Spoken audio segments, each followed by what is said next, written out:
আসসালামু আলাইকুম রহমতুল্লাহি ওয়া বারাকাতুহু। ইন্নাল হামদালিল্লাহি ওয়াহদাহু ওয়া সালামুন ইবাদিহিল্লাযিনা ইসতাফা আম্মা বাদ। কাছে এবং দূরে যে যেখান থেকে আমার কথাগুলো শুনছেন বা শুনবেন, সকলকে জানাচ্ছি আন্তরিক শুভেচ্ছা ও অভিনন্দন। আমি হাবিব আছি আপনার সাথে। আজ আমরা যে বিষয় নিয়ে মূলত আলোচনা করব, সে আলোচনার টপিক হচ্ছে ইসলামী ফাউন্ডেশনের শিক্ষকদের বেতনগুলো কবে দেওয়া হবে, সে বিষয় নিয়ে মূলত আমরা আলোচনা করব ইনশাআল্লাহ। আপনারা জানেন ইসলামী ফাউন্ডেশনের প্রকল্প আলহামদুলিল্লাহ পাস হয়েছে এবং পাশাপাশি দীর্ঘদিন যাবৎ শিক্ষকদের বেতনগুলো দেওয়া হয়েছিলেন না। তাই শিক্ষকরা আন্দোলনের মাধ্যমে তাদের ন্যায্য যে অধিকার ছিল, সেই অধিকার বাস্তবায়ন করতে হয়েছেন। বাস্তবায়ন হওয়ার পরপরই আমরা যদি আরো লক্ষ্য করি যে এখনো পর্যন্ত শিক্ষকদের বেতনগুলো দেওয়া হয় নাই। তার মানে হচ্ছে দীর্ঘ আবার ২-৩ মাস এবং ৪ মাসের মতন শিক্ষকদের সময়গুলো চলে যাচ্ছে, শিক্ষকদের বেতনগুলো দেওয়া হয় নাই। শিক্ষকরা যখন অনলাইন, অফলাইনে যখন আবারও আন্দোলন করতে শুরু করলেন, তখন শিক্ষকদের জন্য একটি সুখবর আবারও উপস্থিত হয়েছেন। সেই বিষয়টা হচ্ছে শিক্ষকদের বেতনগুলো খুব তাড়াতাড়ি দেওয়া হবে। সূত্রটা কোথায়? সে বিষয় নিয়ে আমরা একটু আলোচনা করি। আমরা যে কথাটা বললাম যে শিক্ষকদের বেতনগুলো খুব দ্রুত এবং তাড়াতাড়ি বাস্তবায়ন হবে ইনশাআল্লাহ। সেই সূত্রটা হচ্ছে আমাদের ইসলামিক ফাউন্ডেশনের যে আমাদের সভাপতি রয়েছেন, তার নাম হচ্ছে আমাদের নূর মোহাম্মদ মন্ডল ইনু স্যার।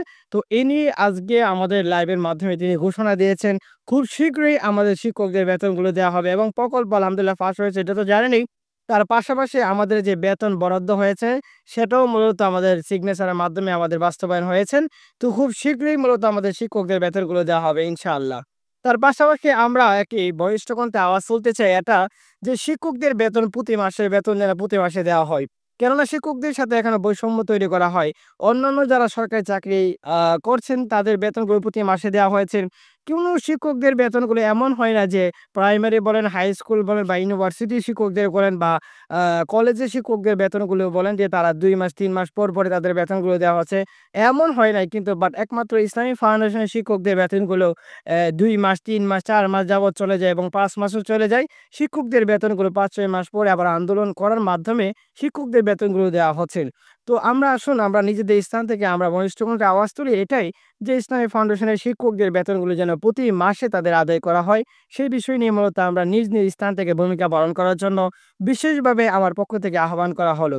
এবং আমার পক্ষ থেকে না, সেটা হচ্ছে সারা বাংলাদেশের শিক্ষক যারা আছে, প্রায় ৮৮,০০০ শিক্ষকরা আছে বা ৮০,০০০ শিক্ষকরা আছে, তাদের সকলের দাবি হচ্ছে এটা যে তারা যেন নির্দিষ্ট স্থানে নির্দিষ্টভাবে যেন তাদের যে প্রতি মাসে যেন তাদের হাদিয়াটা আছে, শিক্ষকের যে বেতনটা আছে, সেটা যেন পরিশোধ করা হয়। কেননা আমরা যদি লক্ষ্য করতে পারি যে আমাদের বেতনগুলো যেভাবে এখন নিয়েছেন, যে ২ মাস, ৩ মাস, ৪ মাস, ৫ মাস পর পরে দেওয়া হয়। এতে করে যারা শিক্ষকরা আছে মানে যারা এই বেতনের উপর ডিপেন্ডেন্ট করে চলাফেরা করে, তাদের উপরে কষ্টকর হয়ে দাঁড়ায়।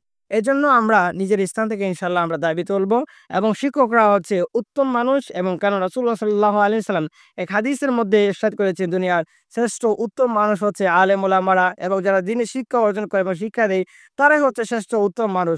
তো শ্রেষ্ঠ উত্তম মানুষগুলোর সাথে যদি এমন ব্যবহার করা হয়, তাহলে তো এটা কাম্য নয়। তাই আসুন আমরা আমাদের শিক্ষকের স্থান থেকে আমরা বলতে পারি এটাই, যে শিক্ষকদের বেতনগুলো যেন প্রতি মাসে যেন আদায় করা হোক। নিজের স্থান থেকে আমরা দাবি তুলব প্রতি মাসে যেন শিক্ষকদের বেতনগুলো আদায় করা হোক ইনশাআল্লাহ। এটা আমরা বাস্তবায়ন করব। আল্লাহ রাব্বুল আলামিন আমাদেরকে সাহায্য সহযোগিতা করুক। আমিন। আসসালামু আলাইকুম ওয়া রাহমাতুল্লাহি ওয়া বারাকাতুহু।